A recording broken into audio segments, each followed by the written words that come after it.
11 de la mañana con 14 minutos en todo el país. Vamos a recibir vía Zoom a Ricardo Pascale, economista, artista. Pascale, buen día, bienvenido a nuestro Buen programa. día, ¿cómo andas? ¿Bien ¿Cómo está usted? Marcelo? Bien, mucho gato. Bueno, muchas gracias igualmente. Se cambió el Muy atento por la luquete, invitación. tiene pinta de actor de ¿Eh? Hollywood. Parece Sean Connery. No, no. Bueno, es para ponerle un poco de humor a la mañana. Empecé con la pandemia, ¿sabes? Ajá. Y ahí la dejé y la voy acomodándola, Está bien, la está bien. barbita. Pascale, bueno, obviamente tenemos varios temas para hablar con usted vinculados a lo que es la economía, pero primero queríamos que nos cuente de esta obra 100 más, que tiene que ver con Sí. el centenario del Club de Golf del Uruguay, institución montevideana de la que usted es socio vitalicio. Cuéntenos un poco de esta obra.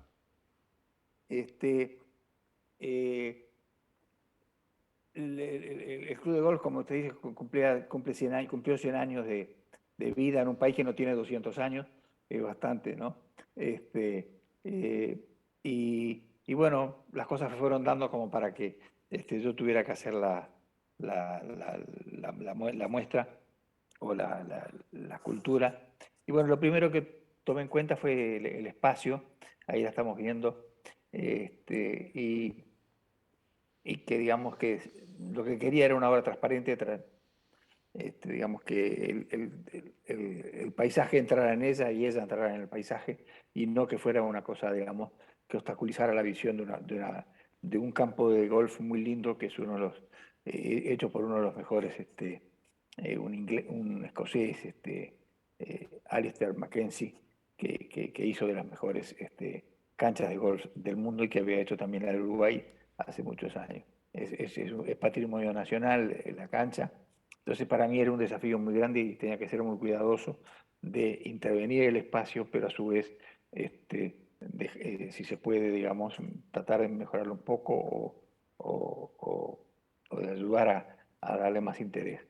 Y así fui evolucionando hasta que terminé en hacer una esfera transparente, que se ubicó entre lo que serían, no sé, la parte edilicia del club y lo que sería el campo de juego, que por supuesto no lo toqué para nada por razones que tú te imaginarás que una obra de esas no hay que tocarla, sino que al revés hay que tratar de cuidarlas.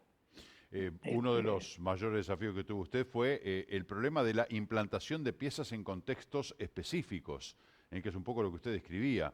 No haber sido sencillo el diseño, el ah, lugar, el tamaño, las formas. sí, el pienso es lo que más trabajo te da acá, ¿no? Después la construcción, siempre hay que hacerla con cuidado y eso, digamos, pero no tienen grandes secretos. El problema ahí es uno qué es lo que hace. Y lo que me pareció que en el golf, que es un deporte bastante complejo, de jugar, o difícil, eh, cambian los hoyos, cambian el paisaje, cambia, digamos, los green, cambian los montes que hay, los bosquecitos que se hacen para dificultar el acceso a los hoyos, etcétera, etcétera. Los 18 hoyos son todos distintos, los palos son todos distintos. El golfista utiliza el palo de la forma que más crea conveniente y que le crea conveniente. Lo único que no cambia es la pelota. Entonces me fui a una esfera que algunos pueden asumirlo como una pelota, y la hundí un poco en el piso, como se ve, unos 25 centímetros, y termina teniendo un 2,55 de alto por 2,80 de diámetro. Así que ahí quedó implantada esta pieza en el club. Eh, es lindo ver que cada uno la termina distinto, ¿no? Para unos es un mundo, para otros es una versión abstracta de una pelota de golf. En fin, cada uno, lo importante de todo esto es que cada uno termine la obra como mejor él la considere, ¿no? Uno crea el objeto y lo divino lo lindo es como esa niña que se acercó.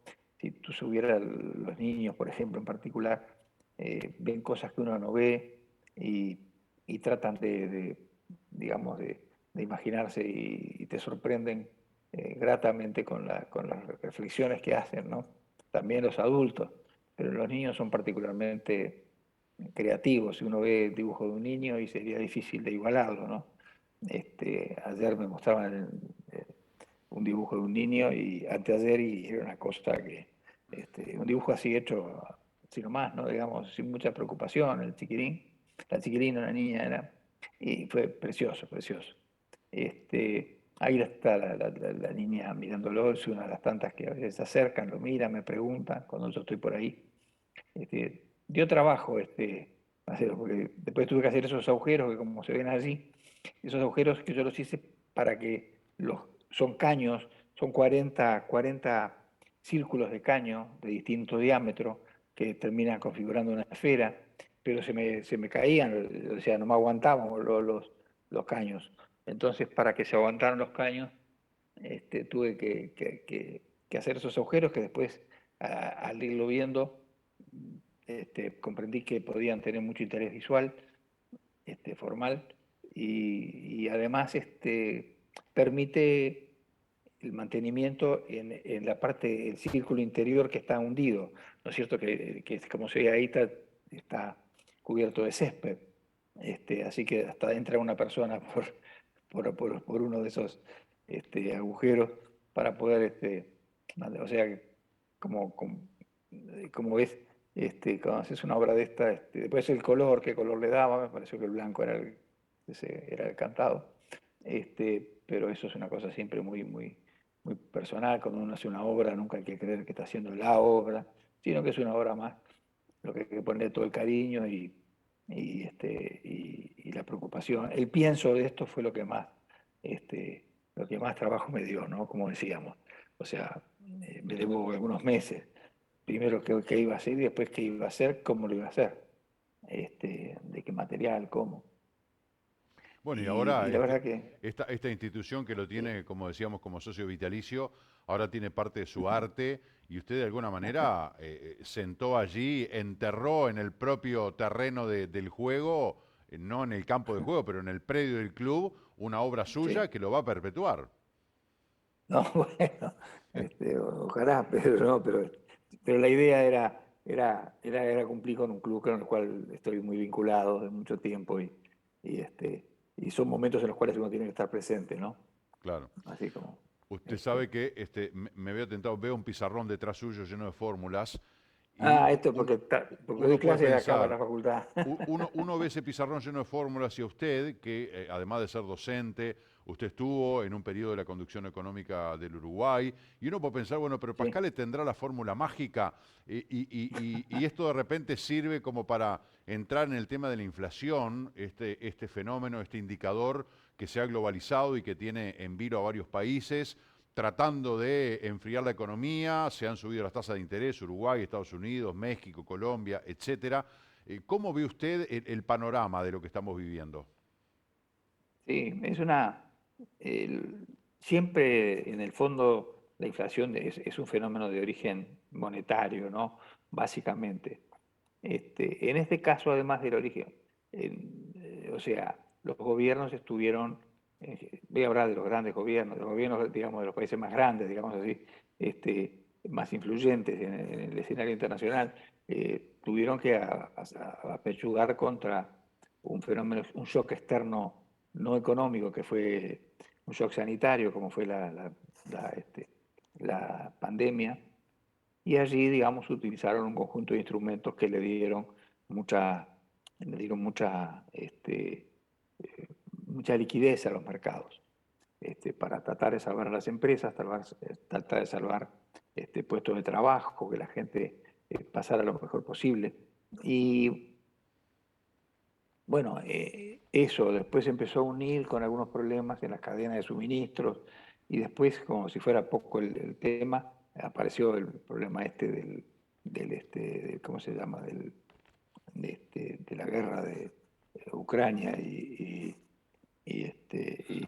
con Rusia con Ucrania y bueno, eso termina, digamos, de configurar digamos, un contexto de una gran incertidumbre y que es difícil de manejar, ¿no es cierto? Porque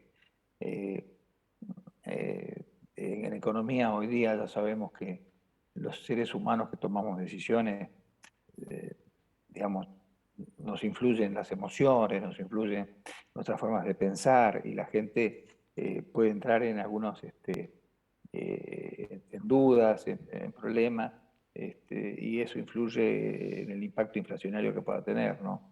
Pero, digamos, es un fenómeno que se va a controlar, ya va a costar de pronto un poco más o un poco menos, pero ya se están tomando las medidas. La inflación es de las enfermedades, ¿no? Hacer que de las pocas enfermedades que en economía las conocemos bastante bien. Nunca se puede decir que uno las domina, pero las conoce bastante bien. Y cómo curarlas. El problema es que en la cura no deja al paciente muy mal herido, ¿no es cierto? Que sea una cura, digamos, que lleve al paciente hacia una mejoría, pero sin dejarle rastros, digamos, no deseados, Ujú. no deseados. Y esta es un poco la idea, ¿no? Pero va a ir aflojando, pero la vamos a tener situada en el escenario por un tiempo. Fue mucha la cantidad de dinero que se inyectó, ¿entiendes? Mm.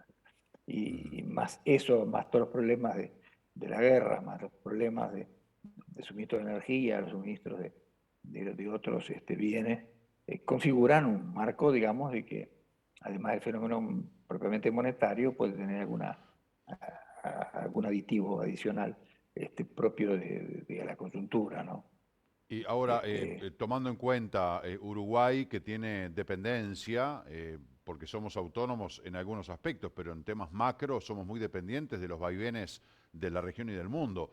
Y estamos entre dos colosos, ¿no? Como son Brasil y Argentina. Sí. Argentina con una inestabilidad monstruosa desde todo punto de vista, económica, financiera, política, institucional, con una devaluación que es escandalosa, que podría pisar el 80% a fin de año, ya tienen un 60%, con la caída de un ministro de Economía, la asunción de otra ministra de Economía, con compromisos internacionales, con presiones, o sea, un país convulsionado y que tanto incide en nosotros, y particularmente aquí en Maldonado, que tenemos una dependencia argentina muy importante. ¿Qué escenario ve usted, Pascale? Este, a ver, desde el punto de vista macro, para ir desbrozando la pregunta, no sé, Marcelo, usted me lleva, tú me llevas a lo que querrías exactamente que fuera el punto de la pregunta, pero desde el punto de vista macro yo no veo que nos vaya a crear más problemas. Todos estos problemas permanentemente los estamos estudiando, los problemas de Argentina.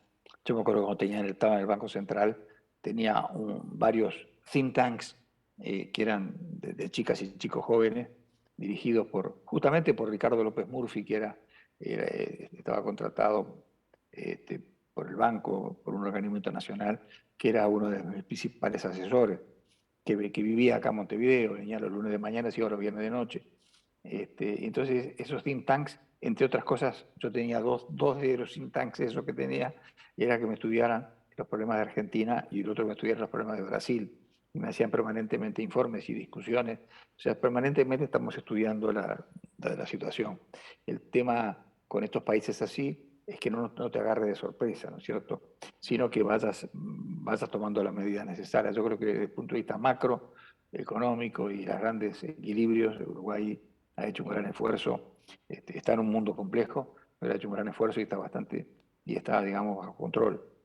En cuanto ahora, yendo a temas más puntuales, como el de Maldonado, en fin, como usted sabe, yo estoy muy ligado a Maldonado y, bueno, de hecho, ahora estoy en Montevideo porque tuve algunos compromisos, pero estoy allí. Y eh, nos golpea Maldonado esto porque pasa por otro lado, ya no pasa por un equilibrio macroeconómico que pueda tener Uruguay, sino que pasa por digamos, por cómo los argentinos se sienten y están viviéndolo, ¿no es cierto? Es un país que lamentablemente para nosotros queremos una Argentina próspera, ordenada, prolija, pujante, y esa es la que nos sirve, no esta que lamentablemente tiene muy quebrada la confianza pública, ¿no? Esa es la gran ventaja que tiene Uruguay. Uruguay tiene, digamos, un tesoro, digamos, tenemos los uruguayos, que es una gran confianza pública. Y esto ha estado más allá de banderías de distintos partidos que les tocó gobernar. Todos sabemos cuando entramos en un cargo de responsabilidad vinculado a estos temas que lo que tenemos que cuidar antes que nada es la confianza pública doméstica e internacional. Los países pequeños como Uruguay dependemos mucho de la confianza que se nos tenga y de la calidad de las personas que lo representan en distintas situaciones. Y sobre todo la conducta, ¿no es cierto? Uruguay es un país que tiene una conducta intachable y en América Latina se despega, ¿no? No lo digo con todo afecto por todos los demás países, me gustaría decirlo para todos, pero Uruguay en esto se despega ampliamente, ¿no es cierto? Si uno lo ve, si uno tiene por la profesión y por otras cosas, tiene que viajar mucho y lo ve del hemisferio norte y se ve a Uruguay como una cosa muy excepcional en un contexto de un continente que está lleno de dificultades, de problemas, de incertidumbres y que nadie sabe bien para dónde van a estar. Entonces, requiere que la política económica sea muy prudente, muy prolija, y aún así podemos tener efectos. La política está, digamos, tenemos, estamos en el camino correcto, creo, pero no podemos dejar de pensar de que cuando Lord Ponsonby terminó en fondo siendo muy importante en el diseño de Uruguay entre Argentina y Brasil, al igual que lo hizo con los Países Bajos y Bélgica, entre Alemania y Francia. No es lo mismo que estar entre Alemania y Francia que estar entre Argentina y Brasil, que son dos países muy importantes y muy queridos para nosotros, pero que desafortunadamente vienen sufriendo distintos tipos de inestabilidades, en algunos casos muy acentuadas, como es el caso de la República Argentina, que lamentablemente, pese a todos los valores que tiene y el afecto que tenemos, y en particular en el departamento de Maldonado, en donde los argentinos han hecho tantas contribuciones y siguen haciéndolas, en fin, a la belleza del departamento, están en situación compleja, pero yo creo que falta un tiempo para la temporada y demás, y esperemos que Uruguay depende mucho menos en las exportaciones y las importaciones de Argentina de lo que hace muchos años, o sea que nunca es bueno tener vecinos inestables, precisamos vecinos estables, pero eso no lo podemos decidir nosotros. Entonces, tenemos que hacer un esfuerzo adicional de estabilidad y es muy difícil para quienes manejan la cosa pública y por eso uno siempre tiene que ser muy respetuoso a veces en fin, de las medidas y las cosas que se toman, porque se está sujeto a muchas presiones y a una realidad, ¿no es cierto? Como le decía, no estamos entre Alemania y Francia, ¿no? Claro, ni que hablar. Este, Pascal, se nos termina el tiempo y yo quería preguntarle el tema del dólar, ¿no? Que ahora está planchado y como siempre, cuando está bajo y cuando está alto, tiene dos caras, ¿verdad? Porque beneficia a unos y perjudica a otros. En este caso, de sí, repente, quien tiene deuda en dólares es mejor que el dólar baje, pero perdemos competitividad sí, desde el punto de vista exportador a gran escala. sí, sí, sí. En algunos subsectores, sí, es muy difícil. El tipo de cambio, bueno, no escapa, digamos, en fin, yo calculo que el Banco Central es muy prudente en estas cosas y la autoridad monetaria ha hecho los estudios necesarios para tenerlo en esta... el tipo de cambio, digamos, tiene también cuando usted sube el tipo de cambio, también le hace perder nivel de vida también a la gente, ¿no? Forma parte de un problema, digamos, que también puede afectar la inflación, y no olvidemos que la inflación también, al que perjudica más es al que tiene salarios fijos o ingresos fijos. O sea, es un tema, digamos, que calculo yo que lo han estudiado muy bien, por lo menos en mi época, y estoy seguro que ahora lo están haciendo mejor, todavía, era de permanente control y de permanente análisis. Permanente, como si fuera un enfermo que lo vamos controlando Claro. a cada rato, cómo va. Pero Uruguay está bien plantado, digamos así. estamos donde estamos, ¿no? No nos podemos mudar. este, estamos donde estamos, pero no veo ningún síntoma así de preocupación especial. ¿No Está es cierto? bien. Esto que venía de Argentina se veía venir, ¿no? Sí, sí, ni que hablar. Vamos a ver qué pasa porque esto es con una dinámica brutal. Estamos en años Brutal. electorales. Brasil que tiene elecciones dentro de unos meses. Argentina el año que viene. Exacto. Uruguay al siguiente. Vamos a ver el mapa político. Siguiente. Se habló de una oleada de otra vez de las izquierdas en América, ¿no? Pasó con Chile, pasó con Colombia. Se está hablando de Argentina, en Paraguay. En fin, como que también está esa idea de decir, bueno, la situación económica no hará que vuelvan las corrientes políticas que estuvieron en la década del 10. No sé, porque depende mucho de los países. Por ejemplo, Argentina no sé si no volverá a otras políticas, ¿no es cierto? Ujú. No sé si, digamos, Argentina, que parece aparentemente está más alineada con países así, digamos, tipo Venezuela, Cuba, y, en fin, con países de distintas políticas, este, es probable que vuelva hacia otros caminos, hacia otros senderos. También el caso de Chile, una cosa es cuando uno, y dicho esto con el mayor cariño por Chile, por todos los países, cuando uno tiene un discurso político y otra cosa es cuando está sentado arriba del caballo, ¿no? Cuando está sentado arriba del caballo, el caballo a veces se mueve y es bellaco, ¿no? Y hay que llevarlo y uno piensa que las cosas son muy fáciles y después la realidad le va mostrando de que digamos, hay que irlas llevando Ujú, con más tal cual. prudencia. No sé para dónde va América Latina, pero va a ser muy variado. Ya le digo, a la Argentina de repente se pega un pendurazo al revés para el otro lado. No sé, de repente no. Y gana de repente el mismo partido que está gobernando. En Brasil no sé qué pasará. Aparentemente el señor Lula está muy bien ubicado, pero en fin. Este, este, hay que ver, varía mucho con los países, ¿no? Varía mucho con los países. Lo que sí sé que no hay milagros acá, ¿no? No hay milagros.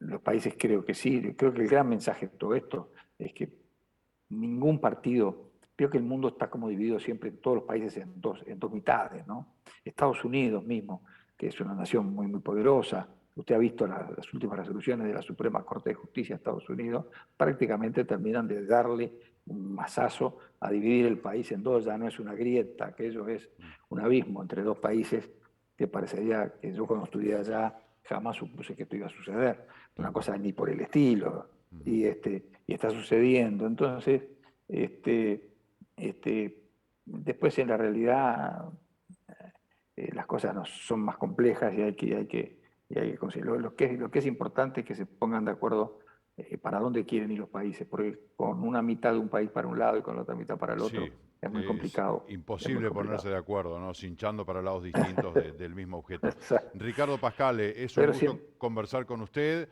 Seguramente al cuando ande contrario. por Maldonado lo vamos a invitar para disfrutar de sus análisis Sí, económicos de Uruguay y la región. sí, con gran gusto. Voy permanentemente, todavía me tiene acá porque tuve algunos temitas personales, pero Está encantado. bien. Muchas gracias por la invitación. Con mucho gusto. Que pase muy bien. Un abrazo. Muchas gracias. Gracias. Bueno, qué tema. A mí me encantaría, tengo más preguntas, pero bueno, tengo que cerrar porque hay más material. Llega el deporte, llega Gustavo Rodríguez. Vamos con nuestro móvil. Adelante, Laura. Gracias, Marce. Bueno, como te mencionábamos, nos vinimos a charlar con Javier Sena de la Cámara Inmobiliaria de Maldonado Punta del Este, porque bueno, parece que hay humo blanco, hay novedades para una ley que yo le decía a Marcelo, no me acuerdo haber hablado contigo sin preguntarte por la ley de corredor inmobiliario. Es así, un gusto estar en el programa de ustedes. El día de mañana a las 14 horas en la antesala del Senado. Bueno, se va a firmar el proyecto por una cantidad de diputados y especialmente por los 5 diputados de Maldonado que conforman la bancada Maldonado en cuanto a que estarían de acuerdo en tratar el tema y estudiarlo en la Comisión de Legislación y Códigos y avanzar. Y bueno, ojalá tengamos pronto un proyecto de ley que va a ser beneficioso no solamente a los como se dice, los inmobiliarios, pero sino también, básicamente va a ser importante para el propietario, para el inquilino, para el que compra, para el Estado, que va a percibir impuestos, va a cobrar las transacciones que se hagan, están obligados la gente a pagar, los inmobiliarios.